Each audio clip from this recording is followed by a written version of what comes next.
بسم اللہ الرحمن الرحیم۔ حضرت امام مسلم رضی اللہ تعالیٰ عنہ کا خط امام حسین رضی اللہ تعالیٰ عنہ کو جو ہی پہنچا، آپ کوفہ کی طرف روانہ ہو گئے۔ آپ کا قافلہ کوفے کی منزلیں طے کرتا ہوا چلا آ رہا تھا۔ راستے میں ایک جگہ ٹھہرا تو کوفے کی جانب سے ایک قاصد آیا جس نے حضرت امام علی مقام علیہ السلام سے ملاقات کی۔ آپ نے اس قاصد سے کوفہ سے حالات دریافت فرمائے۔ اس قاصد کی آنکھیں اشکبار ہو گئی، عرض کرنے لگا، یا امام علیہ السلام، کس زبان سے بتاؤں؟ بے وفا اور بدبخت لوگوں نے آپ کے بھائی حضرت مسلم کو شہید کر دیا۔ آپ نے امام مسلم کے شہزادوں کے متعلق پوچھا تو قاصد نے عرض کی، حضور، انہوں نے ان دونوں بچوں کو بھی شہید کر دیا۔ اس خبر کو سنتے ہی آپ خیمے میں تشریف لے گئے۔ آپ کے سامنے امام مسلم کی صاحبزادی حضرت سکینہ رضی اللہ تعالی عنہ آ گئی۔ آپ کی آنکھوں کے سامنے حضرت سکینہ رضی اللہ تعالی عنہ آ گئی۔ اس کو دیکھ کر آپ کی آنکھوں سے آنسو ٹپک پڑے۔ حضرت مسلم کی بچی نے جب آپ کو روتے ہوئے دیکھا تو کہنے لگی، چچا جان، آپ میری طرف دیکھ کر کیوں رو رہے ہیں؟ ایسے رو رہے ہیں جیسے کہ میں یتیم ہو گئی ہوں۔ امام علی مقام نے فرمایا، بیٹی صبر کرنا، آج سے میں تمہارا چچا بھی ہوں اور تمہارا باپ بھی ہوں، اس لیے کہ کوفے والوں نے تمہارے والد کو شہید کر دیا۔ سکینہ جب اپنے والد کی شہادت کی خبر سنی تو بے ہوش ہو گئی۔ جب ہوش آیا تو عرض کرنے لگی، چچا جان، میرے بھائیوں کا کیا حال ہے؟ امام پاک نے فرمایا، بیٹی جب تمہیں اپنے بھائیوں کی یاد ستائے تو میرے علی اکبر اور علی اصغر کو دیکھ لینا۔ امام مسلم اور ان کے معصوم بچوں کی شہادت سن کر اہل بیت میں کوہرام بپا ہو گیا۔ امام علی مقام نے صبر کی تلقین فرمائی اور کہا کہ ابھی تو ہمیں اس سے بھی زیادہ بڑا امتحان دینا ہے۔ خدا کی رضا کو قبول کر لینے کے سوا اور کوئی چارہ کار نہیں ہے۔ چنانچہ تھوڑے وقفے کے بعد حسینی قافلہ پھر اپنی منزل کی طرف رواں دواں ہو گیا۔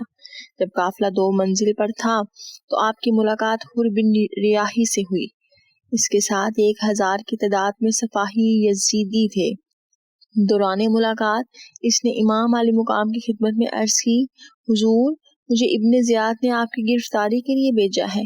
امام علی مقام نے فرمایا، اے حر، کیا تمہیں معلوم ہے کہ ہم یہاں خود نہیں آئے بلکہ اہل کوفہ کے بار بار اصرار کرنے پر آئے ہیں؟ انہوں نے ہمیں بلانے کے لیے پے در پے خط لکھے، پھر آپ نے وہ خطوط حر کے آگے ڈھیر کر دیے جو کوفہ والوں نے آپ کو لکھے تھے۔ حر نے ان خطوں کی لا علمی کا ظاہر کیا کہ اے حضور، مجھے تو نہیں پتہ اس کے بارے میں۔ اسی اثناء میں نماز ظہر کا وقت آ گیا۔ حق کے امام نے امامت فرمائی۔ حر نے بھی آپ کی اقتداء میں نماز پڑھی۔ آخر کار رات تاریکی چھا گئی۔ حر نے عرض کی، یا امام، آپ رات کے اندھیرے میں کسی جائے پناہ کے لیے تشریف لے جائیں اور اپنے سپاہی واپس بھیج دیں، اس لیے مجھے معلوم نہ تھا کہ آپ سے دھوکا ہوا ہے۔ چنانچہ امام علی مقام نے قافلے کو چلنے کا حکم دیا۔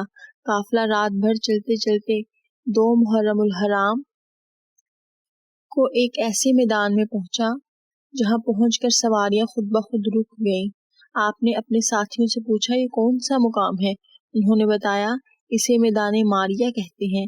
آپ نے فرمایا، اس کا کوئی اور بھی نام ہے؟ عرض کیا، حضور، اس کو میدان کربلا بھی کہتے ہیں۔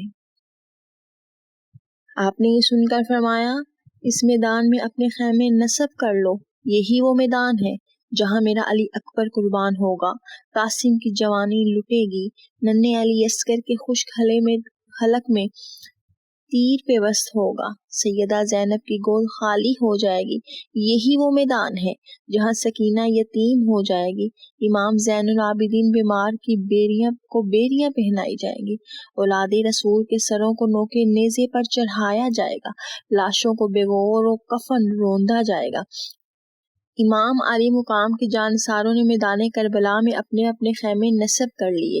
ادھر ابن زیاد نے عمر سعد کو رے کی حکومت کا لالچ دے کر 22,000 سپاہی کے ساتھ امام پاک کی طرف بھیجا اور حکم دیا، اگر امام حسین یزید کی بیعت قبول کر لیں تو ٹھیک، ورنہ ان کا سر کاٹ کر لے آؤ۔ عمر اور سعد تمام لشکر کو لے کر مقابلے کے لیے میدان کربلا پہنچ گیا۔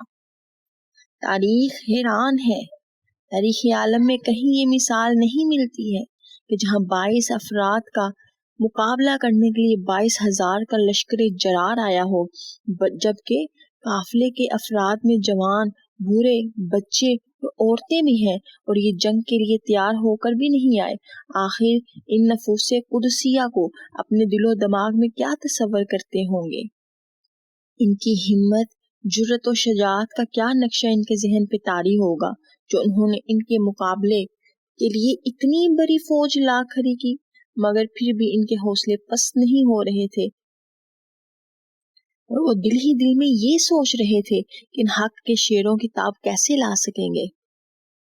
امر سعد جب پورا لشکر فرات کے کنارے اتار چکا تو اس نے امام علی مقام علیہ السلام سے ملاقات کی اور کہا، آپ یزید کی بیعت کر لیں۔ آپ نے فرمایا، اے امر، اگر میں نے یزید کی بیعت کرنا ہوتی تو مدینہ کی پرکیف بہاروں کو کبھی نہ چھوڑتا، مکہ مکرمہ کو کبھی نہ چھوڑتا، ریگستانوں کے سفر کو نہ جھیلتا۔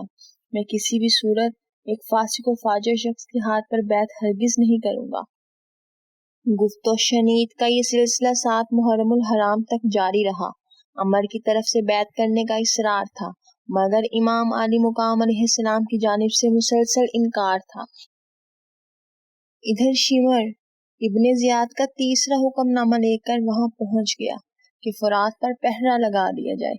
حسین کے خیموں میں پانی کی ایک بوند بھی نہ پہنچنے پائے، مگر ان ظالموں کو کیا معلوم تھا، محمد مصطفیٰ کے باغ کے سب پھول ایسے ہیں، محمد مصطفیٰ کے باغ کے سب پھول ایسے ہیں جو بن پانی کے تر رہتے ہیں، مرجھایا نہیں کرتے۔ حوض کوثر کے والی کی آل پر پانی بند ہو گیا۔ یہاں کوئی یہ نہ سمجھے کہ وہ محض مجبور تھے، خدا کی قسم ہرگز ہرگز نہیں۔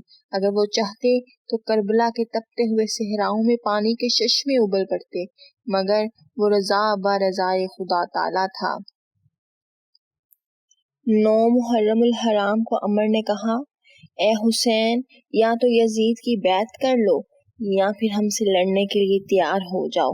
امام علی مقام علیہ السلام نے فرمایا، اگر تم ہم سے لڑنا ہی چاہتے ہو تو پھر کل 10 تاریخ کو ہم سے لڑائی کر لینا۔ یہ کسی ڈر اور خوف کی وجہ سے نہیں، بلکہ ہم یہ چاہتے ہیں کہ ایک رات بارگاہ خداوندی میں سر بسجود ہو جائیں، قرآن کریم کے مزے لوٹ رہے۔ عمر سعد نے رضامندی ظاہر کر دی اور دل ہی دل میں کہنے لگا، ٹھیک ہے، ایک دن اور گزر جائے گا اور ان کی پیاس کی شدت مزید بڑھ جائے گی اور ہمارا کام زیادہ آسان ہو جائے گا۔ 9 تاریخ کا دن گزر کر 10ویں رات آ گئی۔ آپ نے تمام عزیز و اقارب کو جمع کر کے فرمایا کہ میں اپنے تمام ساتھیوں کا شکر گزار ہوں کہ آپ لوگوں نے ہر مقام پر میرا ساتھ دیا۔ تمہاری جان نثاری اور وفاداری پر تاریخ عالم فخر اور ناز کرتی رہے گی۔ آج یزیدی لشکر میرے خون کا پیاسا ہے، ان کو تمہارے ساتھ کوئی سروکار نہیں۔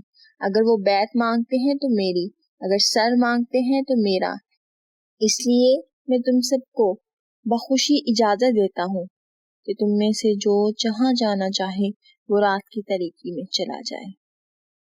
تمام ساتھیوں نے دستہ بدستہ عرض کیا، یا امام علیہ السلام، ہم آپ کا ساتھ چھوڑنے کے لیے کبھی تیار نہیں ہیں، ہمیں اپنے قدموں سے دور نہ کیجیے۔ اگر آج ہم نے آپ کو اس میدان میں اکیلا چھوڑ دیا تو دنیا ہمیں کیا کہے گی؟ امام علی مقام علیہ السلام نے اللہ کا شکر ادا کیا، پھر بارگاہ خداوندی میں دستہ بدستہ دعا ہو کر عرض کرنے لگے، اے رب ذوالجلال، تیری ہر نعمت لازوال ہے، تیرا کرم انتہائی کمال ہے۔ مولا، تو نے ہمیشہ اپنے بندوں پر فضل و کرم کیا، نامرادوں کو گوہر مراد سے مالا مال کیا۔ تیری رحمت پہ نثار، تیری عطا پہ قربان جاؤں، ہمیں بھی اس امتحان میں کامیاب و کامران فرمانا۔ پھر کچھ دیر بعد آپ پر خواب کا عالم طاری ہو گیا اور رسول اللہ صلی اللہ علیہ وآلہ وسلم کی زیارت ہوئی۔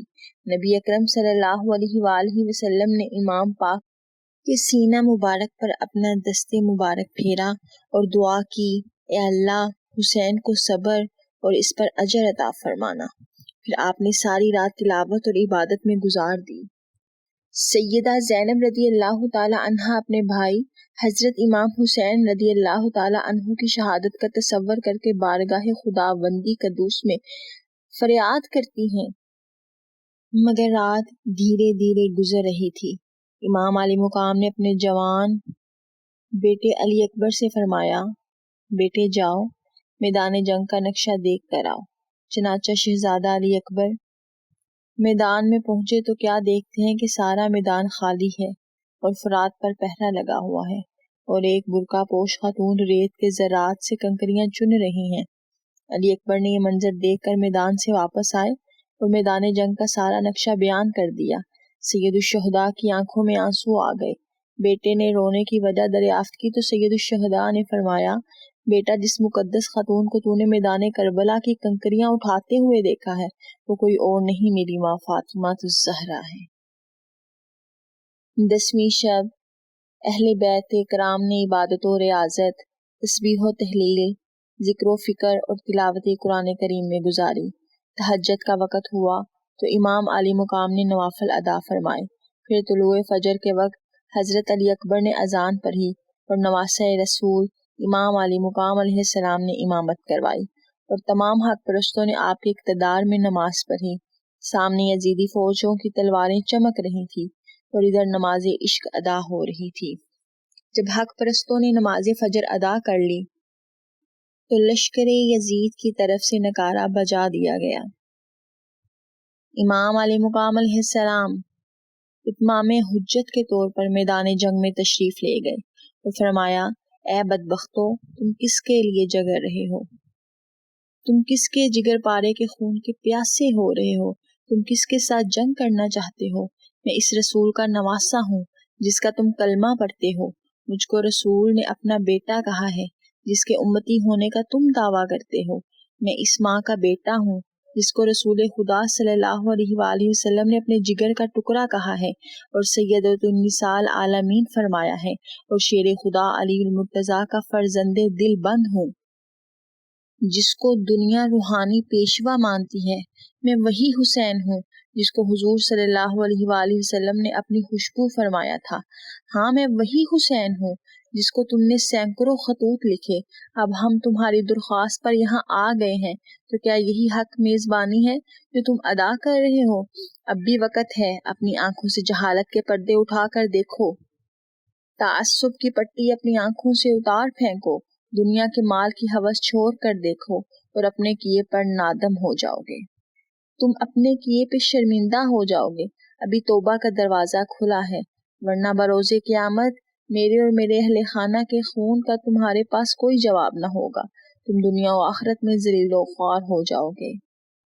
جب سرے محشر وہ پوچھیں گے ہمارے سامنے، جب سرے محشر وہ پوچھیں گے ہمارے سامنے، کیا جواب جرم دو گے تم خدا کے سامنے؟